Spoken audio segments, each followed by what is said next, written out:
joining us today. Today our webinar is on transitioning to kindergarten.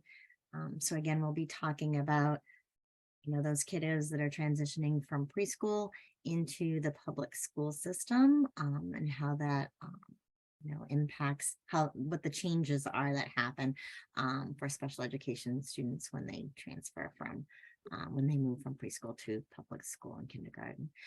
I am Allison Weist. I am a parent trainer with Maine Parent Federation.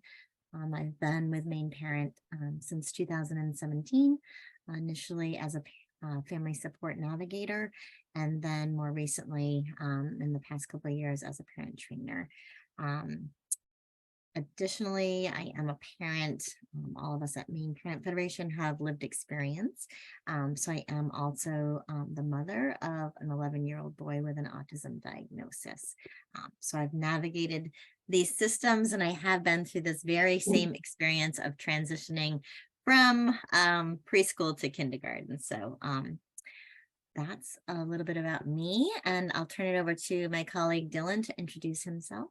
Yeah, thank you, Allison. Hi, everyone. My name's Dylan Campbell, and I'm the youth coordinator and the other parent trainer here at Maine Parent Federation. I've been with the agency since around 2017, where I first started as a youth coordinator. Just like Allison had mentioned, we all have that lived experience. And in fact, I'm the only staff member that's not a parent here at MPF, but I do navigate life with my own mental health, and I have multiple siblings. And together we've kind of navigated many of these different systems of care. So hopefully we try to bring that lived experience to you today. So thank you everyone for taking the time out of your noon to join us. I'm gonna share my screen. And we will get started today. So just a couple of housekeeping things before we begin. We are not a legal service agency, and we do not provide any legal advice or legal representation. So you can think of all the information provided today as public service for you. I wanted to invite everyone as well. I did post this in the chat box just a second ago, but I will again as well. So at this link here, you will be able to download our slides today, as well as a booklet version of today's materials. So please check that out.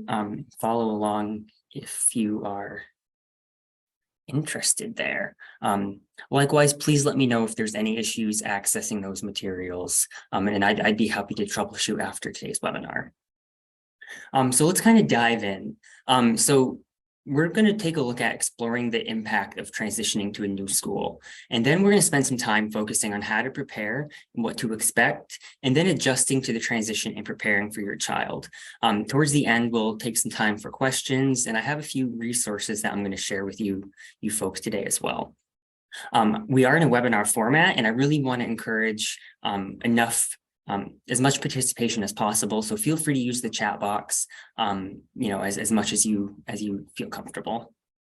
So for those of you that are here, I want you to kind of think about what do you think of transition? So when you think of the word transition, are you thinking stress, uncertainty, nerves, anticipation, change, or new routines? I feel like oftentimes families do face those, or at least at face value, we kind of, put that connotation on it at beginning. But instead of thinking about stress and uncertainty, let's flip the script. Let's think about a fresh start. Let's think about, instead of uncertainty, let's think about all the new opportunities. And maybe you still have nerves, but maybe those nerves are from excitement. Maybe you're energized, think about growth, and instead of new routines, think about new goals. So, really putting that positive spin on what you think about transition. I think that'll really help us go a long way in expanding, what we think is possible for providing for our kiddos. Yes, come on, go outside. I know for many of you and many of your young individuals as well, transitioning to kindergarten, this is a time of firsts. That can be the first time that many of them have, ridden on a bus. There's many different peers from, before. They have a new schedule. It's much more rigorous than prior years. Now there's this greater emphasis on academic learning, a new school, new teachers, really all these changes in all these different areas of life.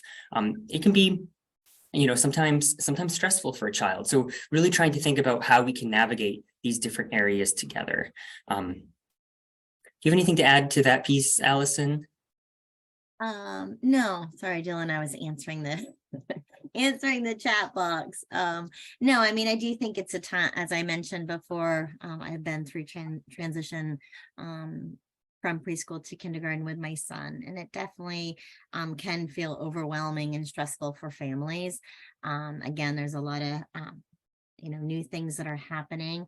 And again, I think as a parent, we're concerned about how our child is going to, how is our child going to do moving from not only a new setting, new people, new schedules and routines. So it's definitely a time that can be overwhelming and stressful for families. But we do want to talk about that today and help you, as Dylan was saying, sort of switch, the way you think about transition, and then give you some pointers too. So what are your concerns when you think about your child transitioning to kindergarten? What are some of those concerns that come to mind?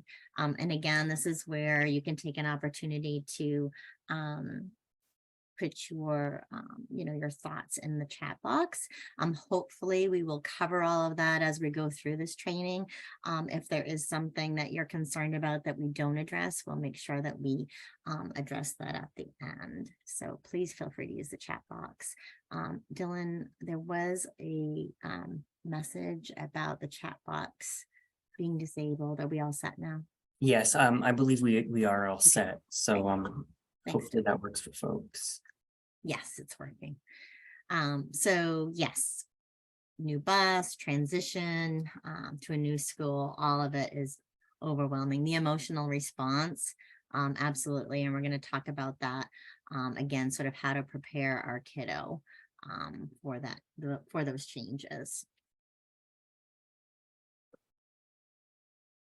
So special education services for your child, it's going to look different. In what you're used to probably in preschool, again, you're under the CDS model, child development services model.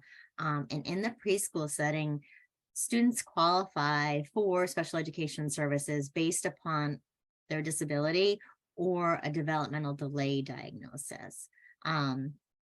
Those services are accessed via the community, in your own home potentially, or in that preschool setting. And the services are provided either individually or in groups. When your child makes that transition to public school, it does look different. The student is now going to qualify under 13 qualifying diagnoses. And we do have, I believe, is the list in the information that we shared, Dylan? Actually, I am unsure, Allison. Okay. Okay, we can, I don't have it in front of me, but we can definitely share those 13 diagnoses with you. But again, the qualifying criteria is a little bit, again, more, there are those 13 qualifying categories versus developmental delay diagnosis. And then the services are provided in the classroom or out of the classroom. Again, in the school setting, there may be services that are pushed into the classroom, or again, a student may be pulled out into another area of the school for their services, and again provided individually. So perhaps with speech and language, they have individual speech and language services, or they may be receiving services again within the group or within the classroom. So there are some of those are some of the changes that you'll see when you move from preschool to the public setting. Allison, I saw an individual had their hand raised. Okay. Yes, Rayla, you have your hand raised. did you want to in a webinar format? Are you able to utilize the chat box?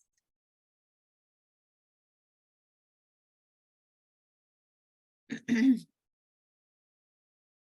am just going to take a look at the chat too. We had somebody else say too that they were concerned about their child not being ready academically, concerned about students struggling academically. So yeah, again, another, definitely another concern for families.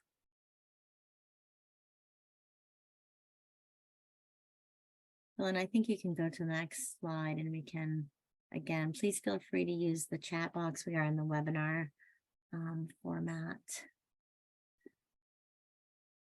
So adapting our expectations, again, moving from the preschool setting to the public school setting is going to look different. So we really recommend, continuing to learn about special education laws and regulations.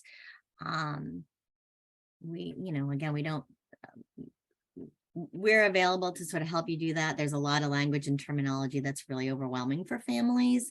So we can definitely help you with that. But, being versed in some of the laws and regulations is really important as you're moving from the preschool to the public school environment. Having a copy of MUSER, which is Maine's Special Education Regulations, Chapter 101. Again, difficult to read from cover to cover, right? But again, being familiar and having a copy of that is really important. And again, as I mentioned, also, at Maine Parent Federation, we're happy to provide you with a copy and to help you understand or ask questions, answer your questions about the laws. It's also important to review the school's policy manual as well. Really become familiar with their procedures, knowing again sort of what the school philosophy is, again, finding out about, their inclusion, how inclusion is handled, all those sorts of things. So really starting to become familiar with the school district that your child is going into is also really important. So should I check the chat box here? Sorry, I'm moving along here. Let's see.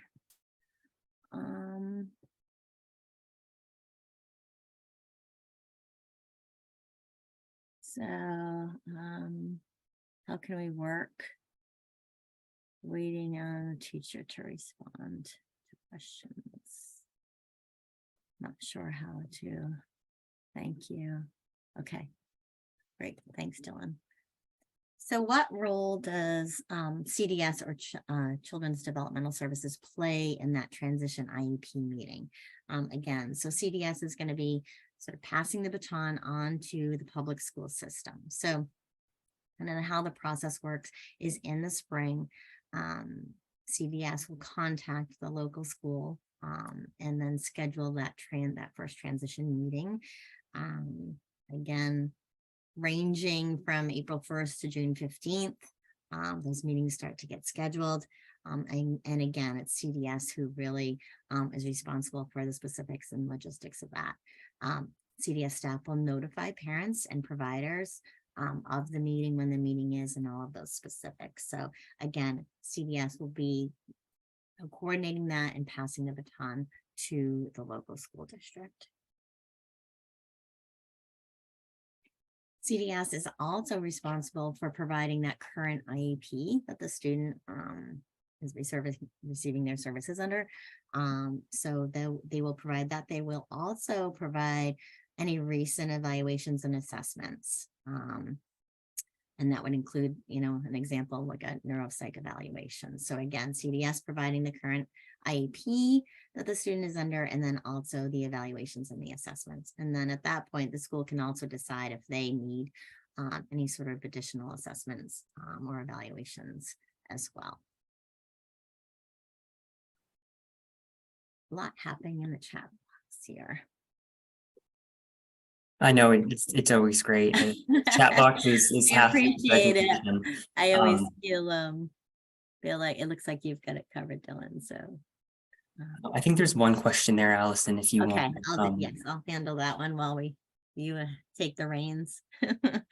But I think this goes hand in hand with what's happening in the chat box. But now that we're moving into what role does the school play in the transition IEP meeting? So first and foremost, really the priority of their role is to facilitate the meeting. So setting up the logistics. But what they're doing on top of that is they're observing the child in their preschool classroom. So really kind of seeing them in their environment, taking notes and seeing what might be possibilities for the future, discussing their current special education needs and services, so what is already in place, but also having those conversations about what additional evaluations may be needed before the start of kindergarten. So it's really about gathering that information before you really get into kindergarten, and then they're going to also send the written notice of the IEP with the determinations of the meeting to the IEP members. And the written notice of the IEP meeting really lays out who's going to be there, what's going to be discussed, and what to expect at the meeting. So that is it's a notice laying out all the details of that meeting for you. So on the other hand, what is the parent's role? So one thing that we always want parents to remember is that you are an equal member of the IEP team. And sometimes it may not feel like that. It may feel like, you're not an equal member, especially when there's a big team with a lot of experts that know a lot in certain fields that you may not know. But you are an expert on your child. You know them in their, life. When they're outside of school, so you are a contributor, but you're also a learner, so you can contribute, bring all that information to the team because you are that expert. But everyone there is also, they're observing your child in a different environment, so they may have ideas that you may not have thought about. So it's really a collaboration between all the parties here to discuss what can we do for this individual. So as a parent, you set the tone for the meeting. So what we mean by this is we really encourage parents, to be prepared. So, maybe gathering a list of questions that you have, or having your your top points prioritized, and then gathering any information from outside agencies. So really just gathering all the information that you may have to bring to the team. Thanks, Dylan. So again, just to sort of reiterate what Dylan was saying, it's always helpful and important as parents to be as prepared as we can be for the transition IEP meetings. So again, gathering that information. So again, as I had mentioned before, CDS will be bringing an IEP, any progress reports on the student, and then recent evaluations. Again, they can be neuropsych, academic, therapeutic. And then the school will be doing, so the public school that the student is going into will want to do their own classroom observation. So again, that would be observing the child in the preschool setting. And then again, the parents will be bringing sort of any recommendations made by doctors or therapists or counselors, anybody outside that's working with the student. Important for parents to bring that to the IEP meeting as well. So again, we get a really nice picture of where the student is at, and then going into the transition meeting, having those conversations to determine if any changes need to be made or what the IEP is going to look like in the school setting. We often recommend, I know I have a binder. Again, as parents, if we have a binder with the IEPs and the evaluations, again, once, your student has an IEP, and then advanced written notices that come from school, all of those notices and everything, if that's all in a binder, it keeps it really organized and handy for families. So it's always nice to have something like that to stay organized. So looking out for parents, it's important to know that all formal CDS and school assessments need to be provided to parents within 3 days or 3 days in advance of the meeting, to ensure proper time for you to review that. So I know that can get a little dicey sometimes, because again, if there are evaluations that are being done, and providers have, a lot going on, that sometimes getting those evaluations to families in a timely manner doesn't always happen. But as a parent, you have the right to receive that evaluation 3 days prior to the meeting. You need that time to be able to review it. If you have any questions, to write them down. Or again, if you are asking for anything, you have a request, again, bringing that forward as soon as possible and letting the school know as soon as possible. So again, just sort of having that relationship, beginning to develop that relationship with the school, that collaboration, making sure that you're giving them advance notice of anything that you might be asking for. And then again, making sure that you're also receiving what you need for documentation and paperwork in advance for you to review it as well.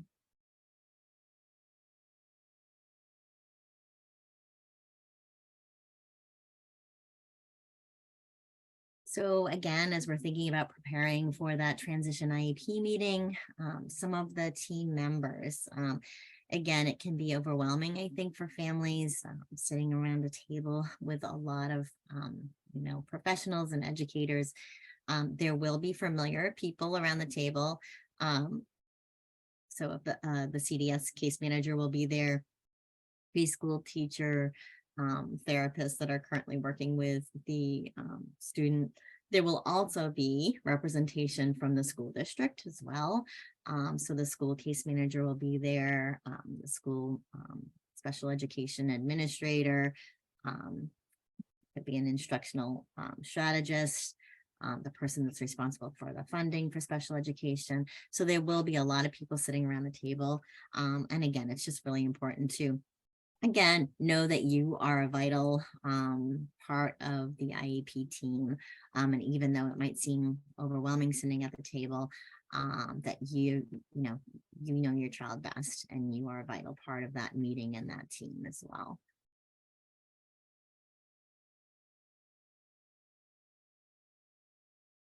So thinking through some of the questions that you have, again, so important to try to be prepared for this meeting, because again, it's a big meeting. It can be overwhelming. And again, sort of to ease our anxiety about it, really think through the questions you have. I am notorious for writing my questions down so I don't forget. But some of the questions that you might want to think about is to ask is the student and teacher ratio. What is the student to teacher ratio going to be like? What's a typical school day schedule? Again, this is going to look different for, for all students with an IEP. Again, if they're having therapies and things like that, but get an idea of what the typical day is going to look like.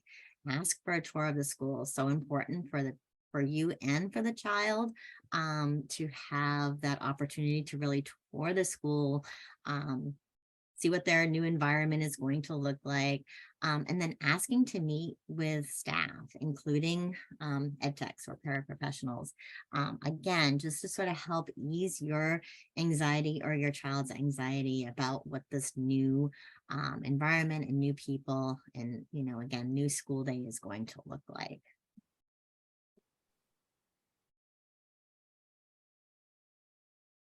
Oh, it's me.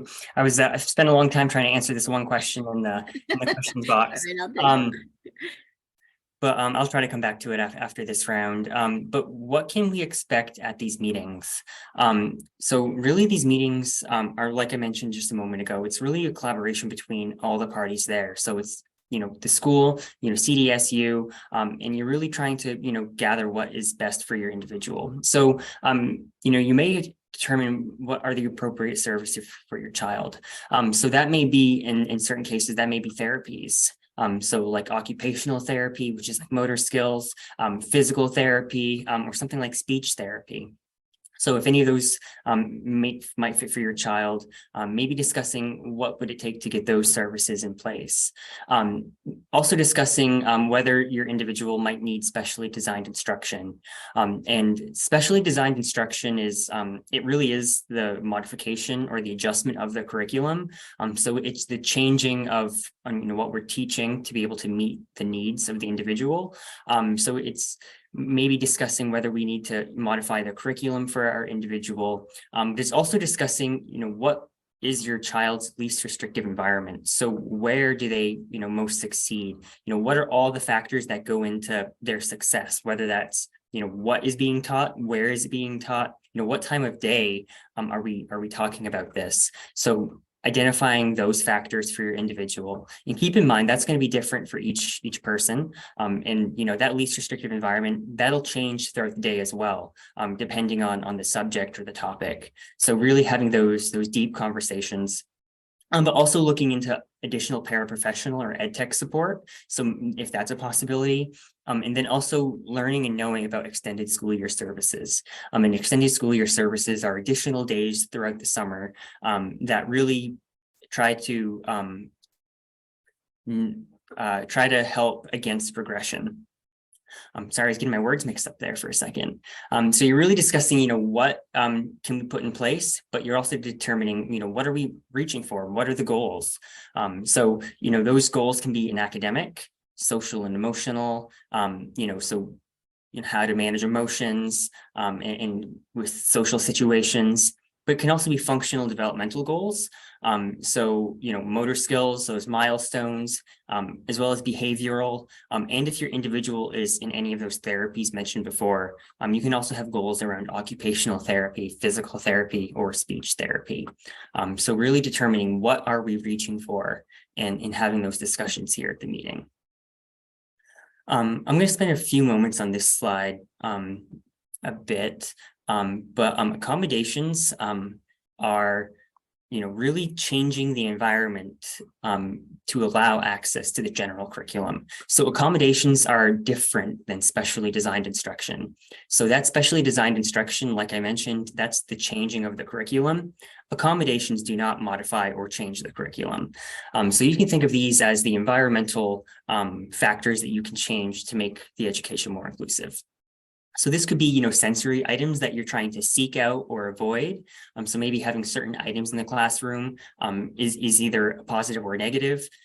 Maybe talking about preferred seating. So maybe being up in the front of class, breaks throughout the day, talking about assistive technology. So how can we implement that as well? Additional time to complete work or tests. And then this last one here, I always like to mention as well, because I think it's, you can be creative with your accommodations as well. So maybe an advanced warning of emergency drills using headphones, so identifying what are the triggers and how can we accommodate for those.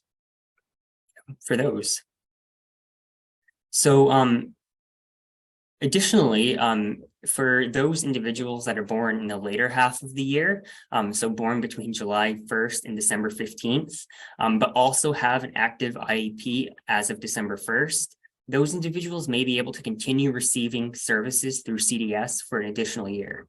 So this is really an IEP team decision based off, current needs and progress. But that is an option for those individuals born within those, within that time period there.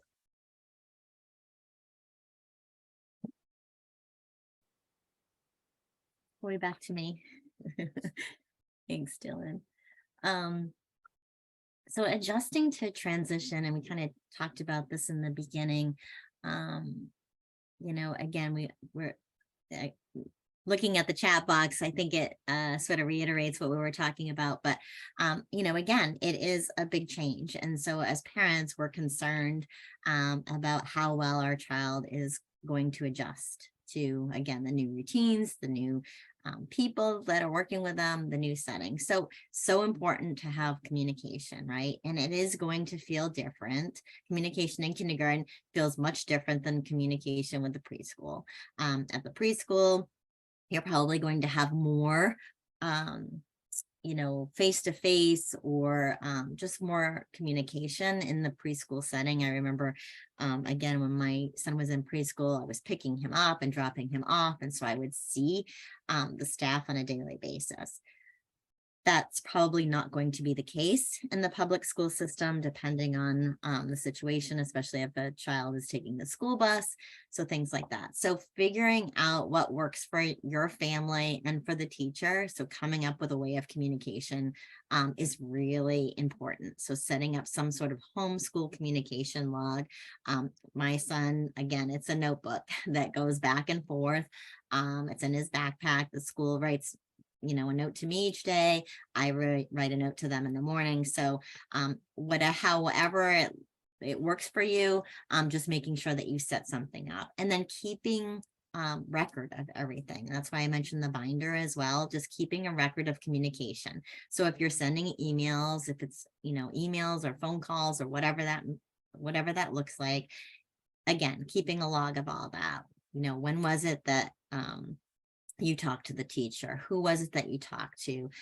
What was said? Those types of things. So again, just keeping data on everything and finding a really good communication tool, I think is really important as you're making throughout school, but especially while you're making the transition adjustment. Again, important to know that parents are responsible for coordinating any therapies or support services that are outside of the school day. So again, if a child is seeing a counselor after school, or my son receives outside speech, so again, as a parent, we are responsible for signing releases so that if my son has a speech therapist at school, he has an outside speech therapist, I sign releases so they can both talk to each other. So again, just making sure that as parents that we're coordinating that, and that we're bringing all that data to the table for the school as well. And then fostering, again, that communication between those outside providers and the school providers is so important. So making sure that you're opening the door up for that and providing those releases so that happens. So also, I wanted to mention, I keep thinking we need to put the slide in the beginning too as well. But just, mentioning to parents, did you know that parents may request a meeting at any time throughout the year to review the goals and the plans? So that's something that you have a right to do. Schools don't always have to honor that request, but you do have the right to ask at any time that you feel that you really want to come back to review goals, determine, different services, and discuss, moving forward. So I want to expand a little bit more on some of those roles that we had mentioned previously. So I think, really these years are a great time to build that relationship with the school, especially if you're going to be, there for the entire education career. So it's really important to know who's on the team and what are their roles. So a special ed teacher, they have a couple different roles there. They're often fulfilling that school role of case manager. So you may hear them referred to as case manager. This is a separate case manager than your private case manager, your personal case manager. So what they're really doing is ensuring the fidelity and carrying out the IEP. So making sure that it is written within the individual's best interests, but also that the goals are being, measured and completed. And they're really the first point of contact for parents. So that's what they usually do. So I think there's can be some confusion on that case manager piece, especially in the beginning years. But then there's also a special education administrator. So they're there really with the responsibility of making financial decisions. So this is usually filled by a principal, assistant principal, or some other school staff member. But their goal is to really be required to oversee the IEP planning in case there's any financial decisions being made. So you'll usually have an individual that has that authority. It may be under another one of these roles as well. And then if you have therapists, they're certainly invited to the meeting as well. So, they may overlap in some of their goals, but they're really there to work collaboratively, not overload the student. So trying to, push in those natural opportunities to provide services and therapy without, pulling out of the classroom as much as possible. So they're really there to make sure that everyone's on the same page and that their services can be provided in an efficient way. Thanks, Dylan.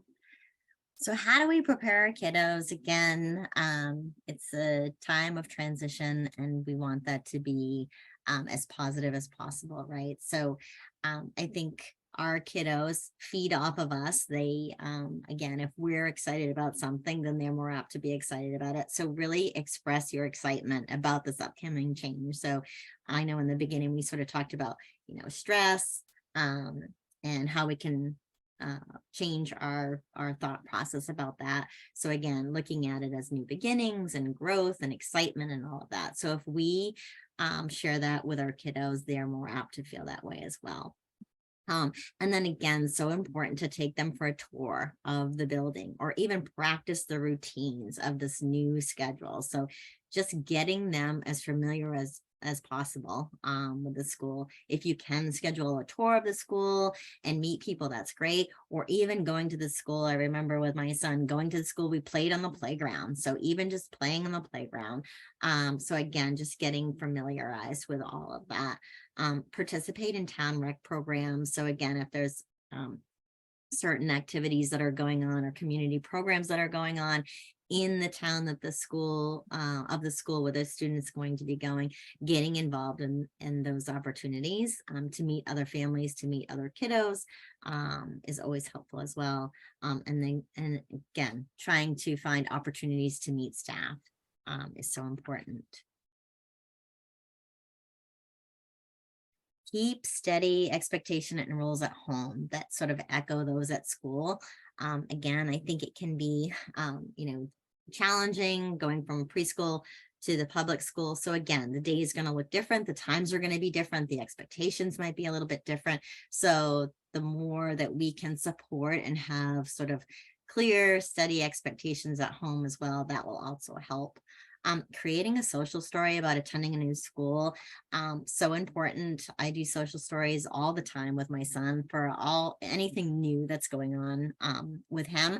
And a lot of times schools already have social stories for kiddos that they can just sort of adapt for each student. So either asking the new school about a social story, or there are also ways of creating social stories on your own.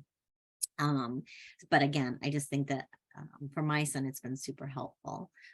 Building confidence, positive feedback, and encouragement for good behavior. Again, just sort of reiterating, setting those expectations, really,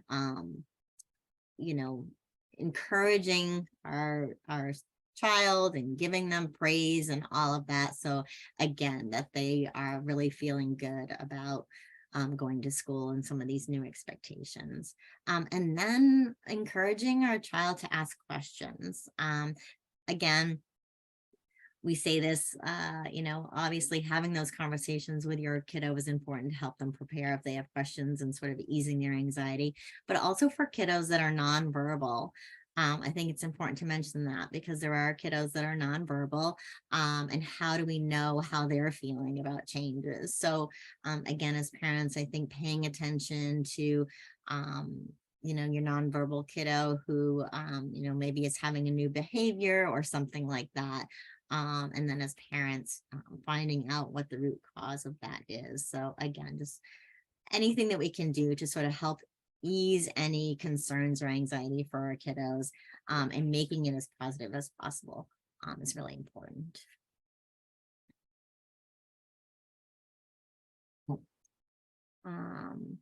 So again, scheduling play dates, if that's possible, in that environment, if you know other families, or I can find ways to connect with other families, scheduling play dates with other kiddos.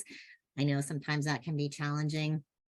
As a parent with a kiddo that has some special needs, that's not always easy, or maybe your kiddos are not that interested in playing with other kiddos, but even just being, as I mentioned, being on the playground with other students to get used to that new environment is helpful. Plan a consistent summer schedule. Again, as we're sort of moving from, it's hard, right? Because summer in Maine is so short. So we want to have fun, and our summer schedules can be a little bit loose. But as the student is getting ready to transition to the public school, and again, new routines, especially if they're riding a bus, things like that, starting to have a consistent summer schedule, getting to bed you know, at a reasonable time so the student can be rested and ready to get up in the morning, and all of that can be important. And I love this last one, creating an about me sort of book or page or sheet or activity or whatever. I do this every year with my son as well. It's really important, especially when your child is going from preschool into a new public school system. They don't know your child, right? So, and again, if you can have your child be part of that, creating something that gives the new teacher, the new staff that's working with them, a little bit of information about them, and making it fun, making it a fun project that you can do with your child over the summer is a great idea as well. Yeah, and I think, just as we kind of wrap up here, I think it's just that concept of being creative, what is your child, what does really work, what works for them, and how can you, kind of adapt to that. So I was just kind of thinking as you were mentioning the consistent summer schedule. I remember those days, the end of summer, getting back into the schedule there. But really just as knowing that there is support out there, it's important to be organized, and we can help you with that as well. So I want to take a moment here to introduce our family support navigators. So these are our parents that they've navigated the different systems of care. We've trained them on all these different trainings, and then we partner them with families throughout the state. And we really try to partner based on need, location, and family type. So they're a great opportunity if you're looking for that additional assistance. They're not legal advocates, but they are a great support person. They can help with paperwork, providing that one-on-one support. They can act as a support person, even during your IEP meetings. So helping you, like nudging you under the table, making sure that your goals are being met. It's a really great opportunity for families to, learn how to be a successful self-advocate for their family. For that. Do you have anything to add to the navigators, Allison? Not really. I mean, again, I do think it's for families, especially when you're sort of, thinking about something new, changes, going to a public school versus a preschool. Again, just letting you know that Maine Parent Federation is available, whether it's through our Family Support Navigator program, which again is that one-to-one. It's parents that have been through situations like this. You can also contact our office. We do have parent information specialists that can call. They're an encyclopedia of information. So you can call them and ask questions, and they can help as well. So we do have those resources to support you. And I think the other thing I was going to mention that we didn't mention prior was that, again, like this is a anytime transition, whether it's transitioning from preschool to kindergarten, or whether it's transitioning from elementary school to middle school, or middle school to high school to adulthood, it's challenging, and there's all these sort of unknowns. But I think giving it some time, like, yes, number one, being knowledgeable, being organized, being positive, all of these things, but also giving it a little bit of time. Like, I know with my son, it takes him a little bit of time to sort of settle into something new. So typically it might, change is hard for him. So it might take him a few weeks to get settled. So in the first week, school might not be going the greatest. Yes, reach out for support and help, ask questions, contact the school, have those conversations, but also give it a little bit of time too, to see how your child sort of settles into that. I think is really important to remember as well. Because again, I think we want our child to be happy. And if they're not happy initially and it's a new change, we're like, oh my gosh, this isn't working. And we just want to sort of, swoop in and fix it. And so again, sort of letting it ride out and see how it goes. But definitely being organized and preparing our students in a positive way, I think is really vital. So